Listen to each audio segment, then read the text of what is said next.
I'm truly excited to bring you this story. President Cyril Ramaphosa's cabinet has approved the Constitution 18th Amendment Bill for public comment. This is set to make South African Sign Language the country's 12th official language. It's about time. The Department of Basic Education also announced that it plans to incorporate sign language as an option in the school curriculum, giving the language more recognition, as this will now not only be an option for those in schools for the deaf.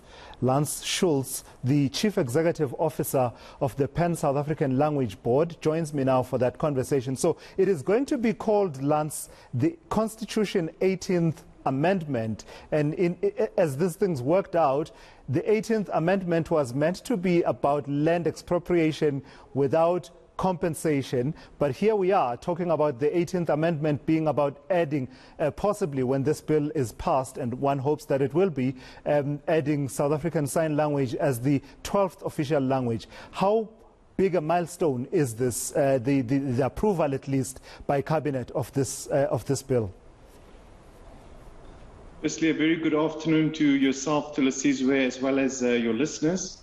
I think I must emphatically also welcome the members of the deaf community, because this is an important milestone in terms of the recognition, not only constitutionally, but also how we're going to effect and provide the type of support and services that they will get going forward.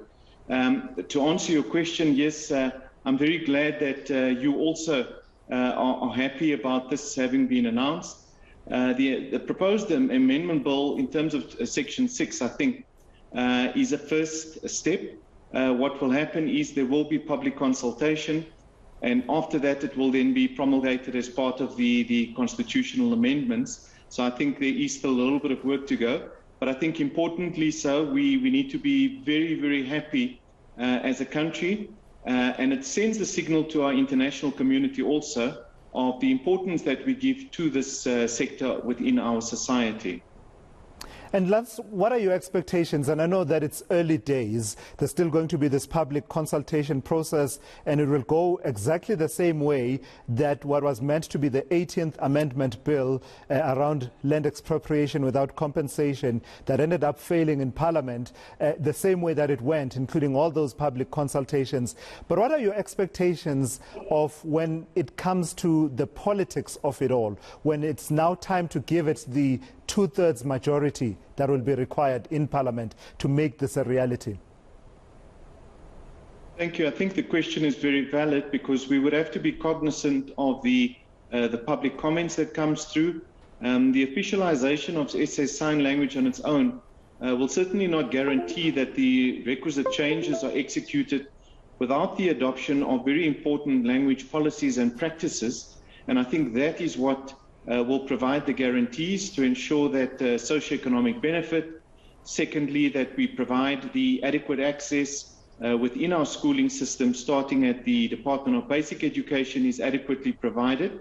But I do believe that sanity will prevail, and that we will get the support of Parliament to ensure that this segment of our society is provided with the necessary linguistic human rights, and also that the cultural heritage in that aspect is maintained. Yeah, and Lance, you touch on the cultural heritage, and I think this is partly why I am so excited by these developments, because the facts around the number of South African Sign Language speakers, home language speakers, are not really known, that there's actually a large number of people who use this as their home language.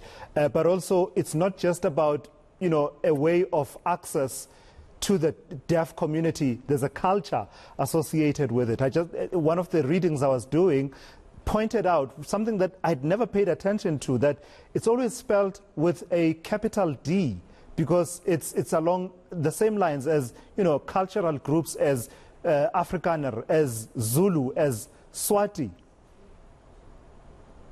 Absolutely, and I think what this will now provide is it will provide that equitability in recognizing that they will have equal access as with our other 11 languages as it stands. Secondly, what it will do is it will give recognition to them, so that the members of the non-deaf segment of our society can now understand all of the nuances and the challenges that they experience. But I think on a practical level, what it would do is it will allow people now to also understand that they will have access to starting to get the necessary training and support in terms of both the interpretation and translation services.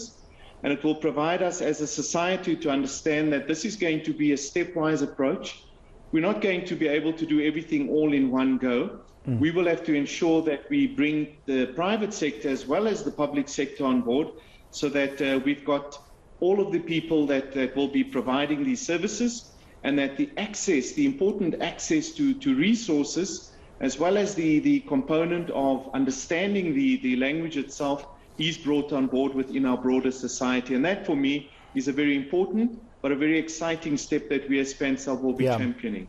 I'm ashamed, Lance, to say that while at varsity, I did learn South African Sign Language in one of the modules. But, you know, in the true nature of use it or lose it, yeah, I have since lost it. But I look forward to actually picking up and learning a bit more as we engage in these processes. That's Lance Schultz there. He's the Chief Executive Officer of the Pan South African Language Board, talking to us about the Constitution 18th Amendment Bill that has now been approved by Cabinet. I mean, we've previously amended our constitution for frivolous things, really, to enable floor crossing, to change boundaries of provinces unpopularly. So this is an amendment I can stand behind.